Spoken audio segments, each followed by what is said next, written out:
There are many reasons why we can rely on the Bible, but for me one of the most interesting things is the aspects of the Law of Moses that deal with medicine and science.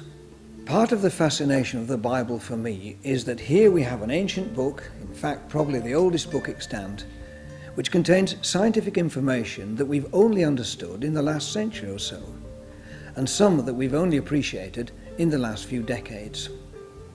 We're all familiar with the concern in our hospitals regarding the spread of infections such as Clostridium difficile and MRSA, methicillin-resistant Staphylococcus aureus.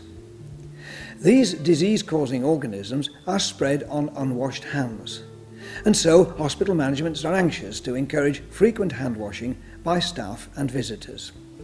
This is not a modern idea, it's as old as the Bible itself. Let me read you a short extract from Leviticus, part of the Law of Moses written about 3,500 years ago. It's concerned with someone who is suffering from a form of gastroenteritis.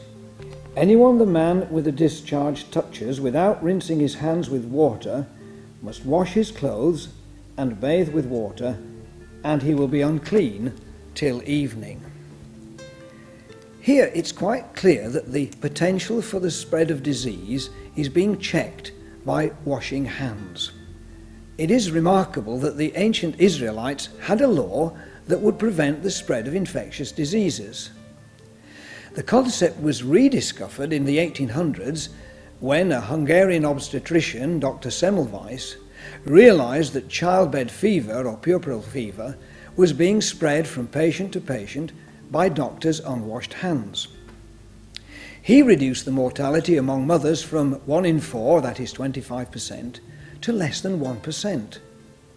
If only doctors had read their Bibles, the lives of countless young women would have been saved. The Law of Moses included the important concept of quarantine to prevent the spread of diseases. It had provision for the disposal of human waste that prevented the contamination of drinking water, something that causes suffering and death from waterborne diseases such as enteritis, typhoid and cholera. They also had laws relating to slum clearance, ensuring that houses were fit for habitation, something we might think was a post-war development. We now recognize that the ancient Jewish dietary laws, for example those that banned pig meat products and shellfish, are based on sound scientific principles that, when ignored, can result in severe and sometimes fatal food poisoning. We now realize that too much of the wrong sort of fat in our diets can lead to heart disease and, as some doctors think, bowel cancer. The Law of Moses forbids the eating of any animal fat. In the last couple of decades, we've come to understand why the Law of Moses allowed that a contaminated wooden article could be washed, but a contaminated pot vessel must be smashed. It's evident that a porous clay pot would be impossible to clean since bacteria could remain in the pores after it had been washed. But wood is also porous. Why was it acceptable to wash it? We now know that wood exudes a natural antibacterial substance and so is intrinsically hygienic.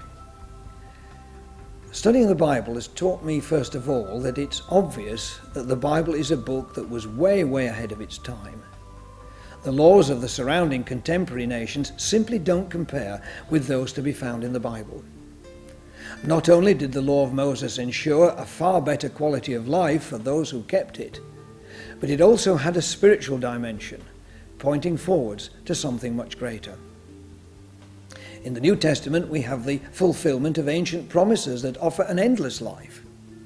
Now, if the Bible was so remarkably scientifically right 3,500 years ago, surely we can depend on it to be right in guiding us in the present and for our futures.